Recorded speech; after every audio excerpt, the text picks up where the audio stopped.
Chapter 8.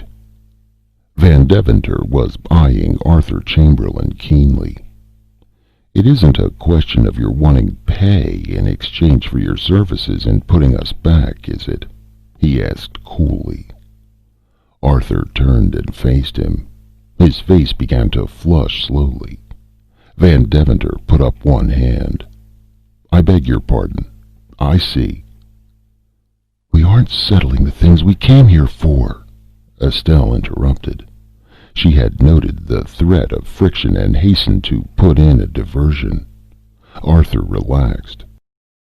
"I think that as a beginning," he suggested, "we better get sleeping arrangements completed. We can get everybody together somewhere, I dare say, and then secure volunteers for the work." "Right." Van Deventer was anxious to make amends for his blunder of a moment before. "Shall I send the bank watchman to go on each floor in turn and ask everybody to come downstairs?" "You might start them," Arthur said. "It will take a long time for everyone to assemble." Van Deventer spoke into the telephone on his desk. In a moment he hung up the receiver. "They're on their way," he said. Arthur was frowning to himself and scribbling in a notebook. "Of course," he announced abstractedly, "the pressing problem is food. We've quite a number of fishermen and a few hunters. We've got to have a lot of food at once, and everything considered, I think we'd better count on the fishermen. At sunrise, we'd better have some people begin to dig bait and wake our anglers. They'd better make their tackle tonight, don't you think?" There was a general nod. "We'll announce that, then. The fishermen will go to the river under guard of the men we have who can shoot. I think what Indians there are will be much too frightened to try to ambush any of us, but we'd better be on the safe side. They'll keep together and fish at nearly the same spot, with our hunters patrolling the woods behind them, taking pot shots at game, if they see any. The fishermen should make more or less of a success, I think. The Indians weren't extensive fishers that I ever heard of, and the river ought to fairly swarm with fish." He closed his notebook. "How many weapons can we count on altogether?" Arthur asked Van Deventer. "In the bank, about a dozen riot guns and half a dozen repeating rifles. Elsewhere, I don't know. 40 or 50 men said they had revolvers, though." "We'll give the revolvers to the men who go with the fishermen. The Indians haven't heard firearms, and will run at the report, even if they dare attack our men." "We can send out the gun-armed men as hunters," someone suggested, "and send gardeners with them to look for vegetables and such things." "We'll have to take a sort of census, really," Arthur suggested, "finding what everyone can do and getting him to do it."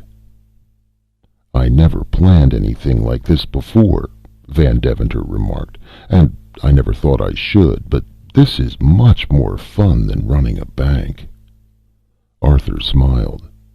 "Let's go have our meeting," he said cheerfully. But the meeting was a gloomy and despairing affair. Nearly everyone had watched the sunset upon a strange, wild landscape. Hardly an individual among the whole 2,000 of them had ever been out of sight of a house before in his or her life. To look out at a vast, untouched wilderness where hitherto they had seen the most highly civilized city on the globe would have been startling and depressing enough in itself. But to know that they were alone in a whole continent of savages, and that there was not, indeed, in all the world, a single community of people they could greet as brothers, was terrifying.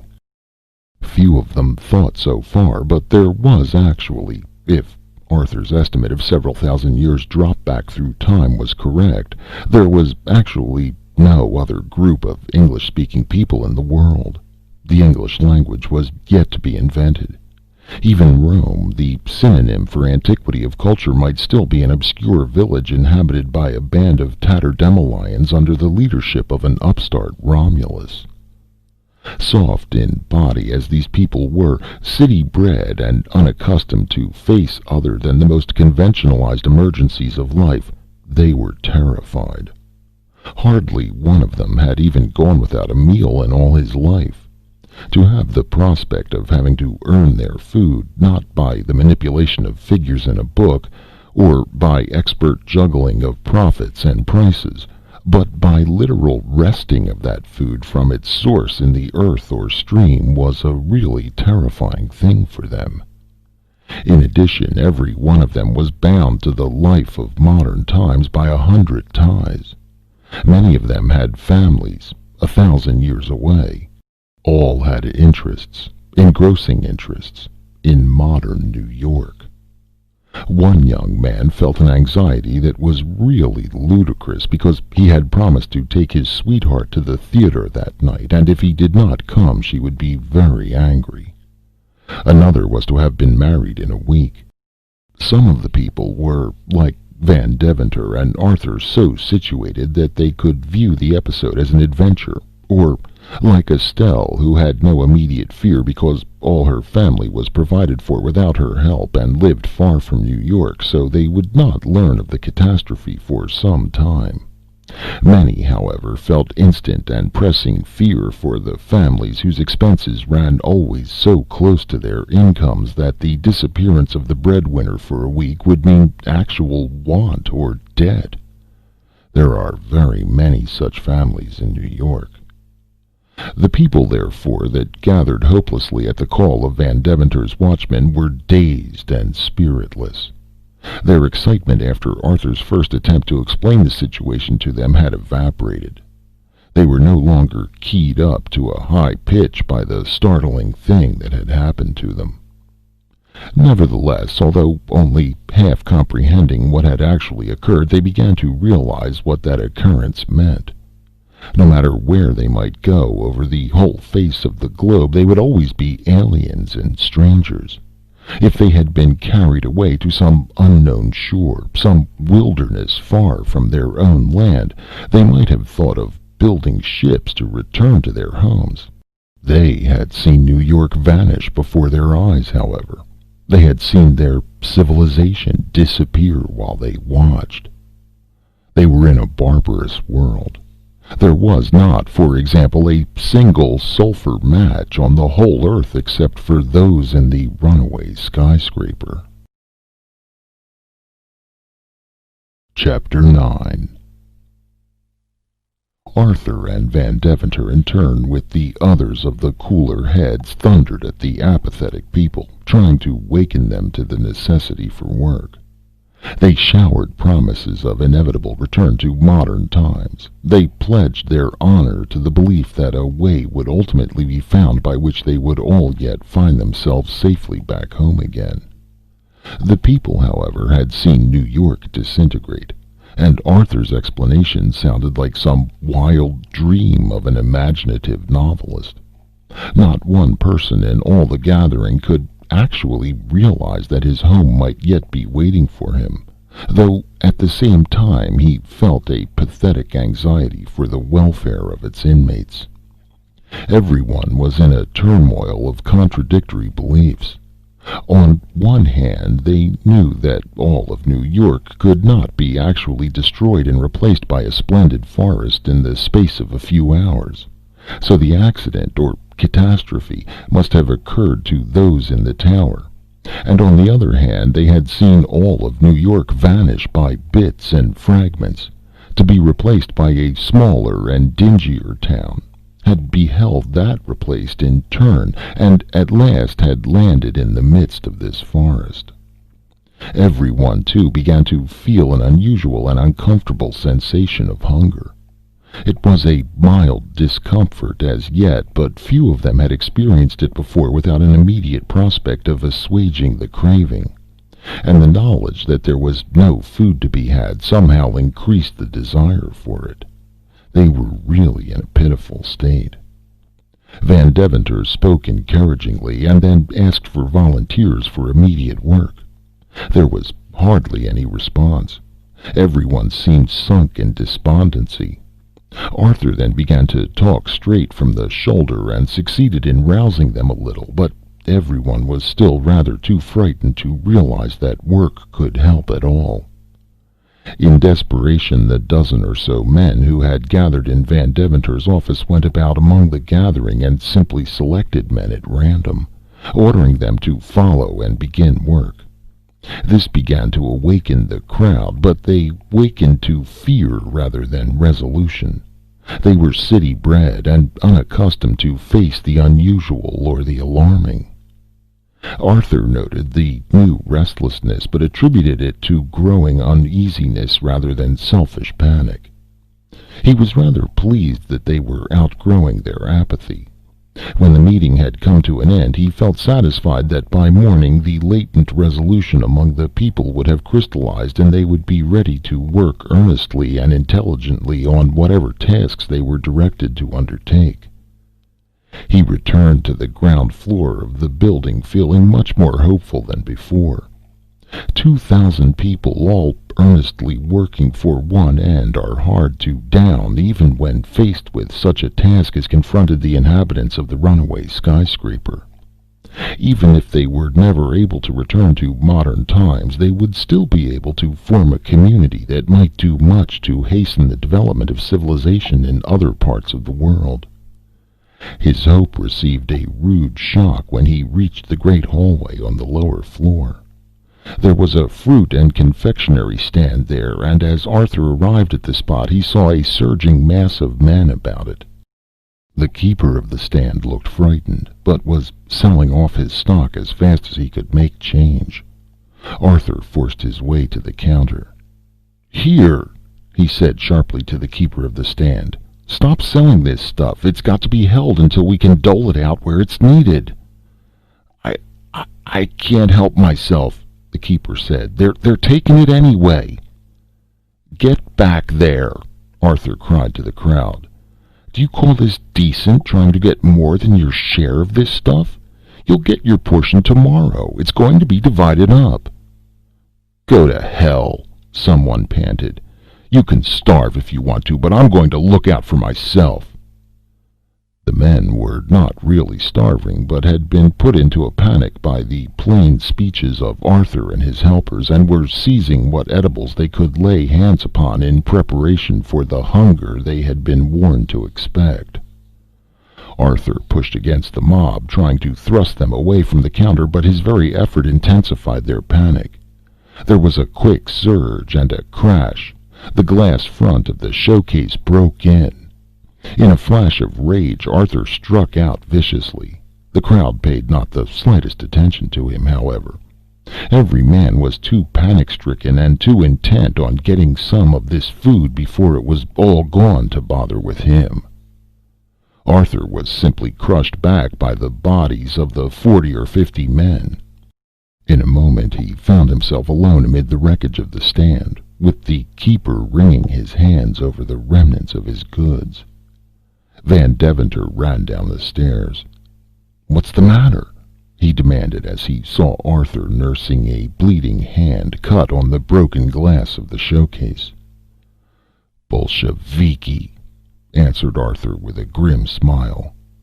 "We woke up some of the crowd too successfully. They got panic-stricken and started to buy out this stuff here. I tried to stop them, and you see what happened. We'd better look to the restaurant, though I doubt if they'll try anything else just now." He followed Van Deventer up to the restaurant floor. There were picked men before the door, but just as Arthur and the bank president appeared, 2 or 3 white-faced men went up to the guards and started low-voiced conversations. Arthur reached the spot in time to forestall bribery. Arthur collared one man, Van Deventer another, and in a moment the 2 were sent reeling down the hallway. "Some fools have got panic-stricken," Van Deventer explained to the men before the doors in a casual voice, though he was breathing heavily from the unaccustomed exertion.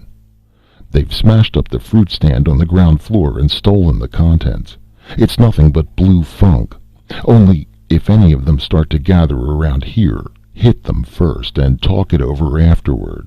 You'll do that?" "We will," the men said heartily. "Shall we use our guns?" asked another hopefully. Van Deventer grinned. "No, he replied. "We haven't any excuse for that yet, but you might shoot at the ceiling if they get excited. They're just frightened." He took Arthur's arm, and the two walked toward the stairway again. "Chamberlain," he said happily, "tell me why I've never had as much fun as this before." Arthur smiled a bit wearily. "I'm glad you're enjoying yourself," he said. "I'm not. I'm going outside and walk around. I want to see if any cracks have appeared in the earth anywhere. It's dark, and I'll borrow a lantern down in the fire room, but I want to find out if there are any more developments in the condition of the building." Chapter 10. Despite his preoccupation with his errand, which was to find if there were other signs of the continued activity of the strange forces that had lowered the tower through the fourth dimension into the dim and unrecorded years of aboriginal America, Arthur could not escape the fascination of the sight that met his eyes. A bright moon shone overhead and silvered the white sides of the tower, while the brightly lighted windows of the offices within glittered like jewels set into the shining shaft. From his position on the ground he looked into the dimness of the forest on all sides. Black obscurity had gathered beneath the dark masses of moonlit foliage. The tiny birch-bark teepees of the now deserted Indian village glowed palely. Above, the stars looked calmly down at the accusing finger of the tower pointing upward, as if in reproach at their indifference to the savagery that reigned over the whole earth. Like a fairy tower of jewels the building rose. Alone among its wilderness of trees and streams it towered in a strange beauty, moonlit to silver, lighted from within to a mass of brilliant gems. It stood serenely still. Arthur, carrying his futile lantern about its base, felt his own insignificance as never before. He wondered what the Indians must think. He knew there must be hundreds of eyes fixed upon the strange sight, fixed in awe-stricken terror or superstitious reverence upon this unearthly visitor to their hunting grounds. A tiny figure dwarfed by the building whose base he skirted, Arthur moved slowly about the vast pile. The earth seemed not to have been affected by the vast weight of the tower. Arthur knew, however, that long concrete piles reached far down to bedrock. It was these piles that had sunk into the fourth dimension, carrying the building with them. Arthur had followed the plans with great interest when the Metropolitan was constructed. It was an engineering feat, and in the engineering periodicals, whose study was a part of Arthur's business, great space had been given to the building and the methods of its construction. While examining the earth carefully, he went over his theory of the cause for the catastrophe. The whole structure must have sunk at the same time, or it too would have disintegrated as the other buildings had appeared to disintegrate. Mentally, Arthur likened the submergence of the tower in the oceans of time to an elevator sinking past the different floors of an office building. All about the building, the other skyscrapers of New York had seemed to vanish. In an elevator, the floors one passes seem to rise upward. Carrying out the analogy to its logical end, Arthur reasoned that the building itself had no more cause to disintegrate, as the buildings it passed seemed to disintegrate, than the elevator in the office building would have cause to rise because its surroundings seemed to rise. Within the building, he knew there were strange stirrings of emotions. Queer currents of panic were running about, throwing the people to and fro as leaves are thrown about by a current of wind. Yet underneath all those undercurrents of fear was a rapidly growing resolution, strengthened by an increasing knowledge of the need to work. Men were busy even then shifting all possible comfortable furniture to a single story for the women in the building to occupy. The men would sleep on the floor for the present. Beds of boughs could be improvised on the morrow. At sunrise on the following morning, many men would go to the streams to fish, guarded by other men. All would be frightened, no doubt, but there would be a grim resolution underneath the fear. Other men would wander about to hunt. There was little likelihood of Indians approaching for some days at least, but when they did come, Arthur meant to avoid hostilities by all possible means.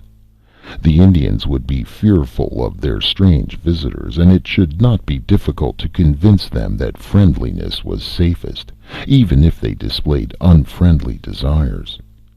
The pressing problem was food. There were 2,000 people in the building, soft-bodied and city-bred.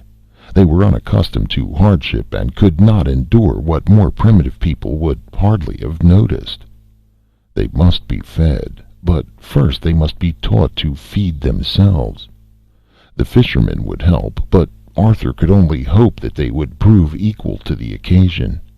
He did not know what to expect from them. From the hunters he expected but little.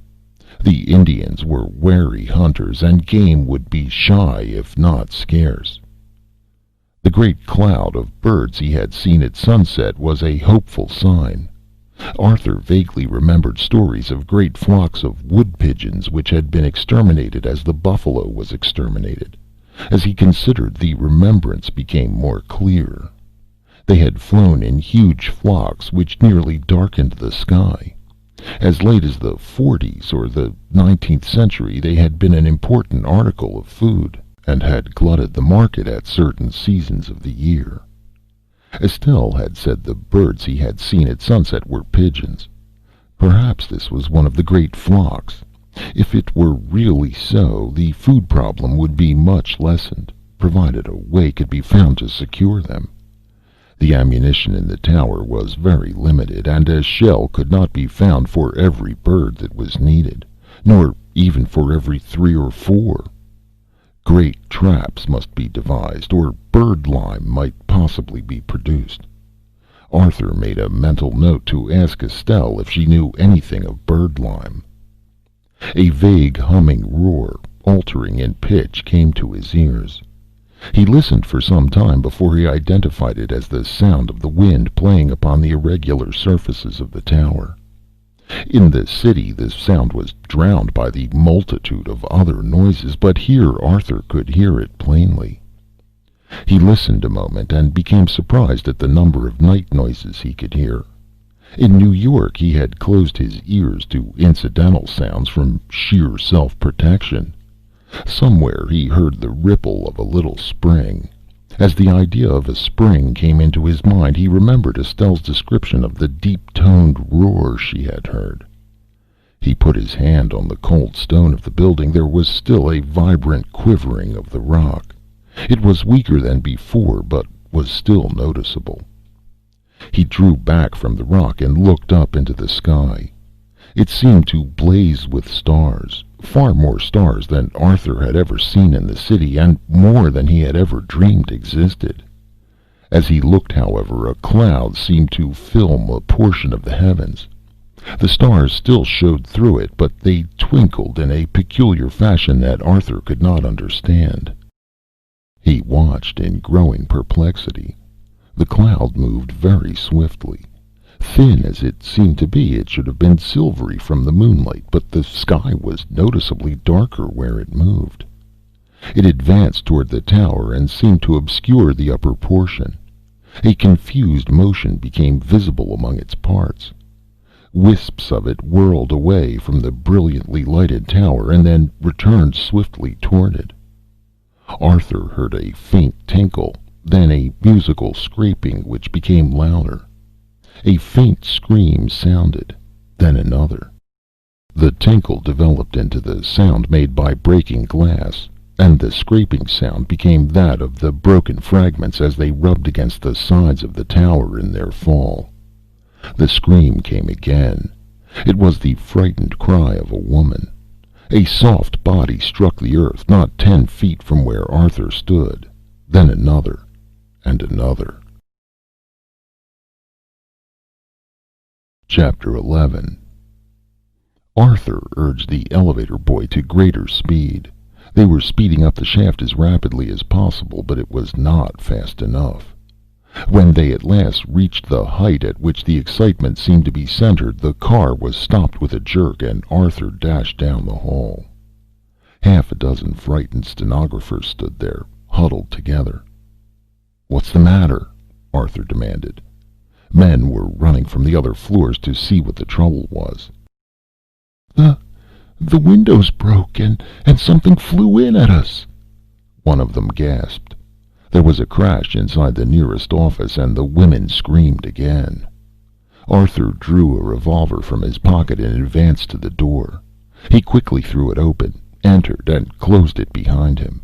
Those left out in the hall waited tensely. There was no sound. The women began to look even more frightened. The men shuffled their feet uneasily and looked uncomfortably from one to the other. Van Deventer appeared on the scene, puffing a little from his haste. The door opened again and Arthur came out. He was carrying something in his hands. He had put his revolver aside and looked somewhat foolish, but very much delighted.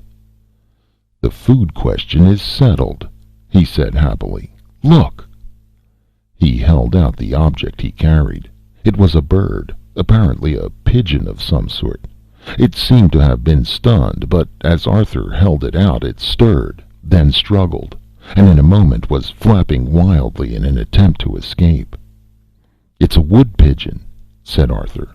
"They must fly after dark sometimes. A big flock of them ran afoul of the tower and were dazed by the lights. They've broken a lot of windows, I dare say, but a great many of them ran into the stonework and were stunned. I was outside the tower, and when I came in they were dropping to the ground by hundreds. I didn't know what they were then, but if we wait 20 minutes or so, I think we can go out and gather up our supper and breakfast and several other meals all at once." Estelle had appeared and now reached out her hands for the bird. "I'll take care of this one," she said. "Wouldn't it be a good idea to see if there aren't some more stunned in the other offices?" In half an hour, the electric stoves of the restaurant were going at their full capacity. Men, cheerfully excited men now, were bringing in pigeons by the armfuls, and other men were skinning them. There was no time to pluck them, though a great many of the women were busily engaged in that occupation. As fast as the birds could be cooked, they were served out to the impatient but much cheered castaways, and in a little while nearly every person in the place was walking casually about the halls with a roasted, broiled, or fried pigeon in his hands. The ovens were roasting pigeons, the frying pans were frying them, and the broilers were loaded down with the small but tender birds. The unexpected solution of the most pressing question cheered everyone amazingly. Many people were still frightened, but less frightened than before. Worry for their families still oppressed a great many, but the removal of the fear of immediate hunger led them to believe that the other problems before them would be solved too, and in a satisfactory manner. Arthur had returned to his office with 4 broiled pigeons in a sheet of wrapping paper. As he somehow expected, Estelle was waiting there. "Thought I'd bring lunch up," he announced. "Are you hungry?" "Starving," Estelle replied and laughed. The whole catastrophe began to become an adventure. She bit eagerly into a bird. Arthur began as hungrily on another. For some time neither spoke a word. At last, however, Arthur waved the leg of his second pigeon toward his desk. "Look what we've got here," he said. Estelle nodded. The stunned pigeon Arthur had first picked up was tied by one foot to a paperweight. "I thought we might keep him for a souvenir," she suggested. "You seem pretty confident we'll get back all right," Arthur observed. "It was surely lucky those blessed birds came along. They've heartened up the people wonderfully." "Oh, I knew you'd manage somehow," said Estelle confidently. "I manage?" Arthur repeated, smiling. "What have I done?" "Why, you've done everything," affirmed Estelle stoutly. "You've told the people what to do from the very first, and you're going to get us back." Arthur grinned, then suddenly his face grew a little more serious. I wish I were as sure as you are, he said. I think we'll be all right, though, sooner or later. I'm sure of it, Estelle declared with conviction. Why, you... Why, I? Asked Arthur again. He bent forward in his chair and fixed his eyes on Estelle's.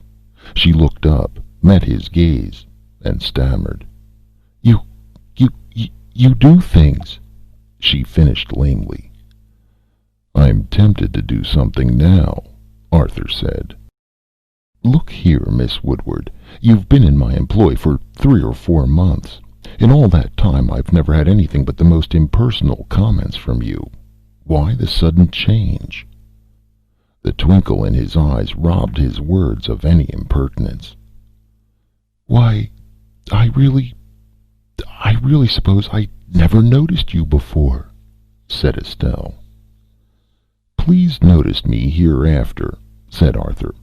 I have been noticing you. I've been doing practically nothing else. Estelle flushed again.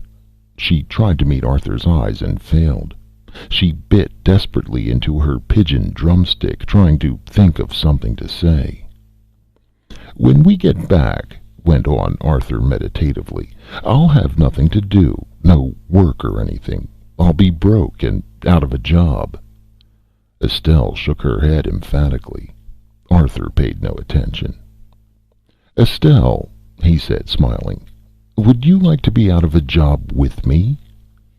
Estelle turned crimson.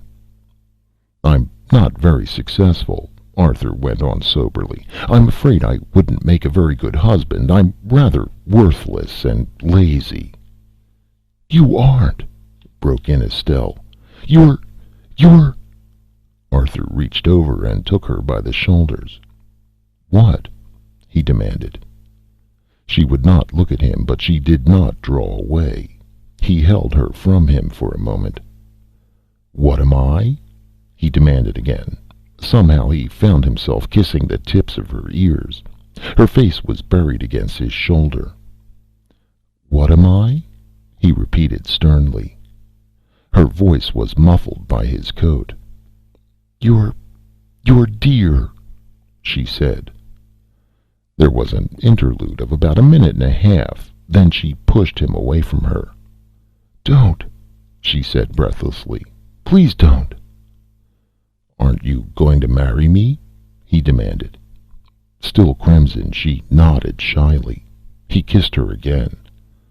Please don't, she protested. She fondled the lapels of his coat, quite content to have his arms about her. Why mayn't I kiss you if you're going to marry me? Arthur demanded. She looked up at him with an air of demure primness. You've been eating pigeon, she told him in mock gravity, and your mouth is greasy. Chapter 12. It was 2 weeks later. Estelle looked out over the now familiar wild landscape. It was much the same when she looked far away, but nearby there were great changes. A cleared trail led through the woods to the waterfront, and a raft of logs extended out into the river for hundreds of feet. Both sides of the raft were lined with busy fishermen, men and women too.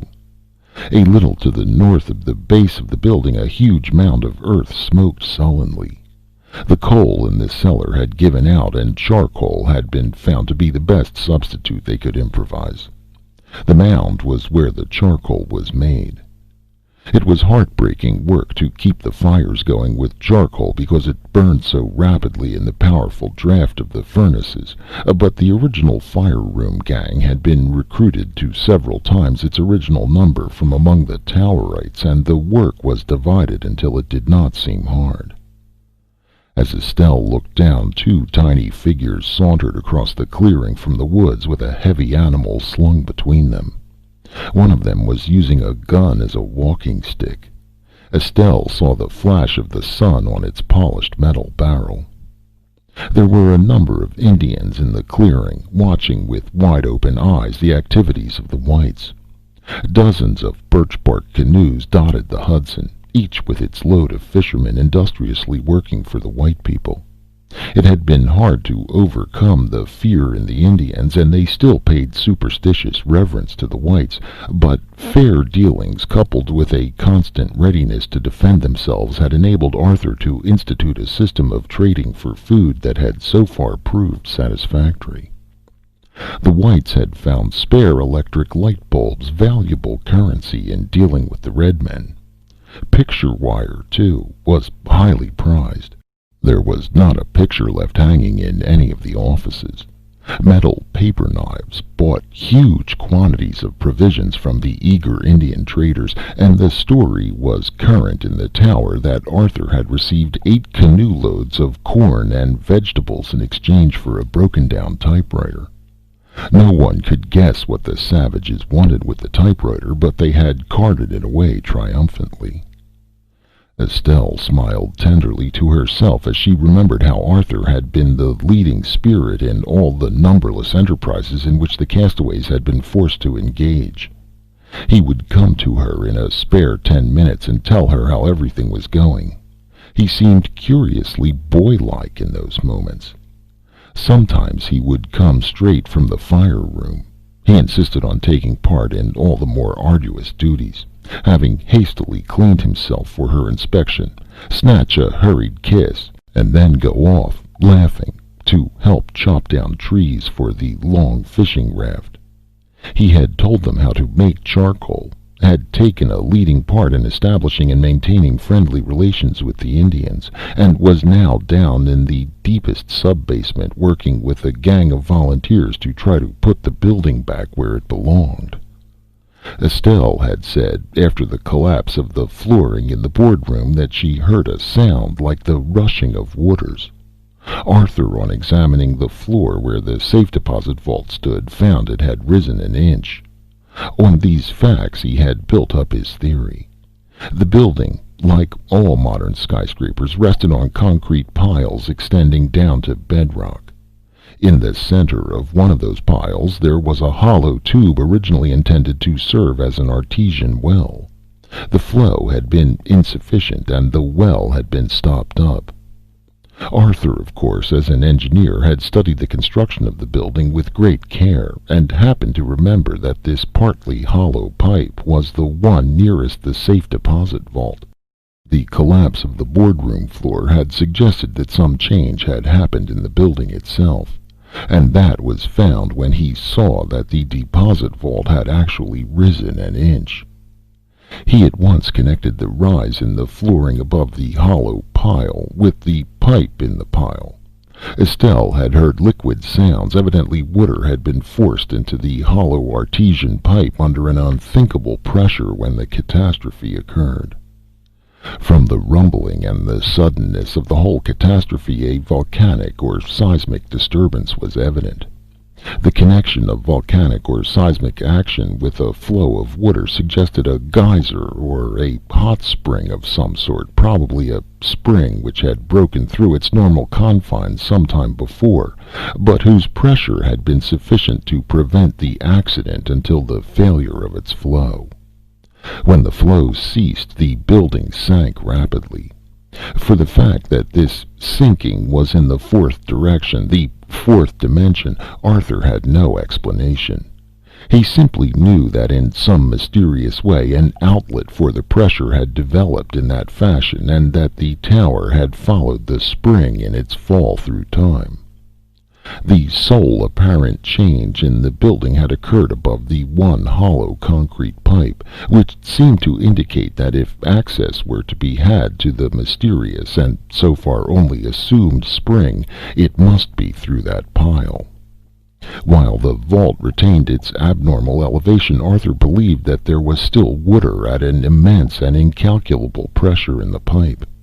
He dared not attempt to tap the pipe until the pressure had abated. At the end of a week he found the vault slowly settling back into place. When its return to the normal was complete, he dared begin boring a hole to reach the hollow tube in the concrete pile. As he suspected, he found water in the pile. water whose sulfurous and mineral nature confirmed his belief that a geyser reaching deep into the bosom of the earth, as well as far back in the realms of time, was at the bottom of the extraordinary jaunt of the tower. Geysers were still far from satisfactory things to explain. There are many of their vagaries which we cannot understand at all. We do know a few things which affect them, and one thing is that soaping them will stimulate their flow in an extraordinary manner. Arthur proposed to soap this mysterious geyser when the renewal of its flow should lift the runaway skyscraper back to the epoch from which the failure of the flow had caused it to fall. He made his preparations with great care. He confidently expected his plan to work and to see the skyscraper once more towering over Midtown New York, as was its wont, but he did not allow the fishermen and hunters to relax their efforts on that account. They labored as before, while deep down in the sub-basement of the colossal building Arthur and his volunteers toiled mightily. They had to bore through the concrete pile until they reached the hollow within it. Then, when the evidence gained from the water in the pipe had confirmed his surmises, they had to prepare their charge of soapy liquids by which the geyser was to be stirred to renewed activity. Great quantities of the soap used by the scrub women in scrubbing down the floors was boiled with water until a syrupy mess was evolved. Means had then to be provided by which this could be quickly introduced into the hollow pile. The hole then closed and then braced to withstand a pressure unparalleled in hydraulic science. Arthur believed that from the hollow pile the soapy liquid would find its way to the geyser proper, where it would take effect in stimulating the lessened flow to its former proportions. When that took place, he believed that the building would return as swiftly and as surely as it had left them to normal, modern times. The telephone rang in his office, and Estelle answered it. Arthur was on the wire. A signal was being hung out for all the castaways to return to the building from their several occupations. They were about to soap the geyser. Did Estelle want to come down and watch? She did. She stood in the main hallway as the excited and hopeful people trooped in. When the last was inside, the doors were firmly closed. The few friendly Indians outside stared perplexedly at the mysterious white strangers. The whites, laughing excitedly, began to wave to the Indians. Their leave-taking was premature. Estelle took her way down into the cellar. Arthur was awaiting her arrival. Van Deventer stood near, with the grinning, grimy members of Arthur's volunteer work gang. The massive concrete pile stood in the center of the cellar. A big steam boiler was coupled to a tiny pipe that led into the heart of the mass of concrete. Arthur was going to force the soapy liquid into the hollow pile by steam. At a signal, steam began to hiss in the boiler. Live steam from the fire room forced the soapy syrup out of the boiler through the small iron pipe into the hollow that led to the geyser far underground. 6,000 gallons in all were forced into the opening in a space of 3 minutes. Arthur's grimy gang began to work with desperate haste. Quickly they withdrew the iron pipe and inserted a long steel plug painfully beaten from a bar of solid metal. Then, girding the colossal concrete pile, ring after ring of metal was slipped on to hold the plug in place. The last of the safeguards was hardly fastened firmly when Estelle listened intently. "I hear rumbling," she said quietly. Arthur reached forward and put his hand on the mass of concrete. "It is quivering," he reported as quietly. "I think we'll be on our way in a very little while." The group broke for the stairs to watch the panorama as the runaway skyscraper made its way back through the thousands of years to the times that had built it for a monument to modern commerce. Arthur and Estelle went high up in the tower. From the window of Arthur's office they looked eagerly and felt the slight quiver as the tower got under way. Estelle looked up at the sun and saw it mend its pace toward the west. Night fell. The evening sounds became high-pitched and shrill, then seemed to cease altogether. In a very little while there was light again, and the sun was speeding across the sky. It sank hastily and returned almost immediately, via the east.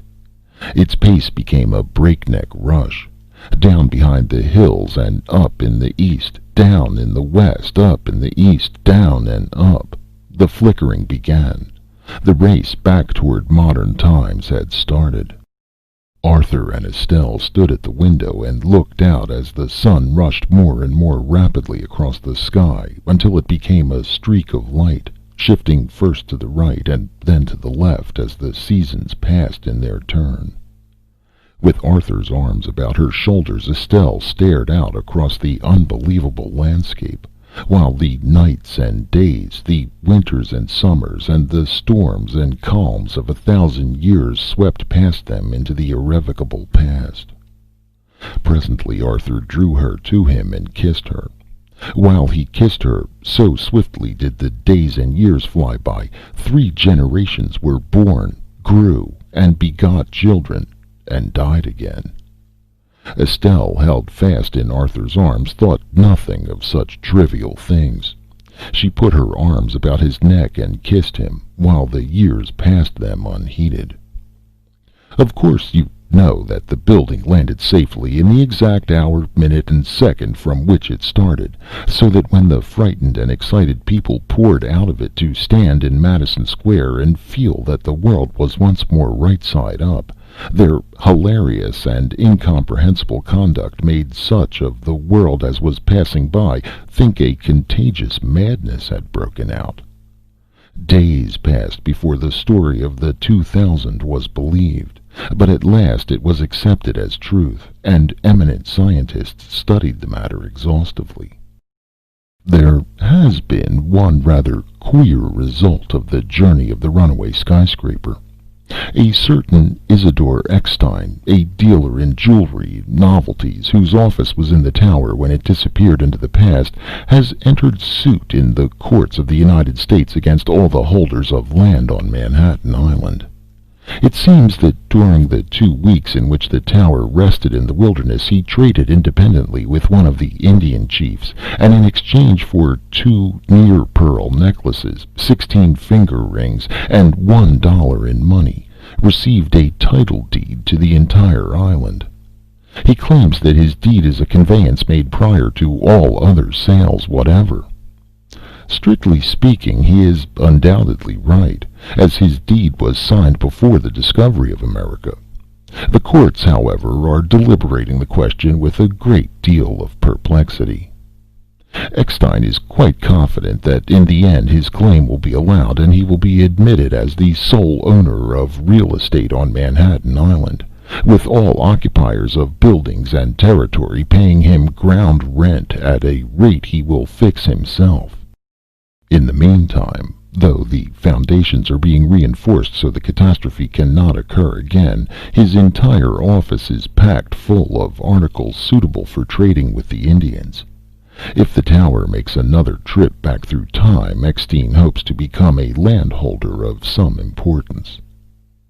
No less than 87 books have been written by members of the memorable 2000 in description of their trip to the hinterland of time. But Arthur, who could write more intelligently about the matter than anyone else, is so extremely busy that he cannot bother with such things. He has 2 very important matters to look after. One is, of course, the reinforcement of the foundations of the building so that a repetition of the catastrophe cannot occur, and the other is to convince his wife, who is Estelle naturally, that she is the most adorable person in the universe. He finds the latter task the more difficult, because she insists that he is the most adorable person. End of